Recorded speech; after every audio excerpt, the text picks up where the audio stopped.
There's been so much news coming out lately in regards to free agents that I haven't really got a chance to talk about a story that broke roughly a week ago, when Max Kepler got busted for doing steroids to the tune of an 80-game suspension.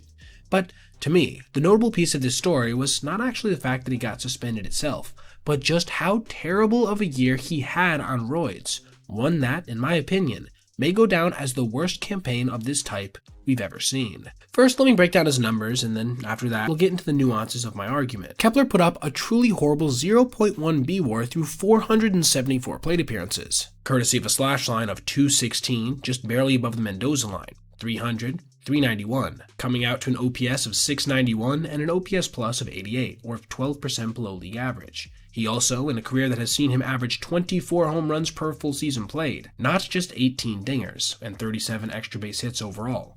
Moreover, his fielding, which has always ranged from pretty good to downright elite, dropped off a cliff, with him posting -2 fielding runs when his previous lowest total in a single season was 3, with an average around 6. And it's not like he added a speed component to his game via the juice either, with his sprint speed coming in at a well below league average mark of 27.0 feet per second. There were some tangible signs, however, that he did indeed grab some needle assistance, most notably being in his drastic year-over-year improvement from 2024 in average exit velocity, barrels per plate appearance, barrel percent, and total barrels, all of which were pretty much the best numbers in his career outside of a relatively outlier 2023. So I've established that in terms of the numbers that he posted, it was a downright disappointing season. Where my claim to him having potentially the worst roided out season ever comes from is that his numbers were actually, in almost every major way, worse than at any other point in his MLB journey. Meaning that this might be the first time I've ever seen a player, perhaps a bit desperate to stay relevant, start injecting, and then somehow hit a low point performance-wise in their career. So yes, while there almost certainly have been players who are worse during their roided out season, there hasn't necessarily been a player who saw the absolute drop-off that Kepler did as soon as he got on the juice relative to what he'd been putting up before. And that, to me, I think is as good a qualifier as any for the worst juiced season we've ever seen.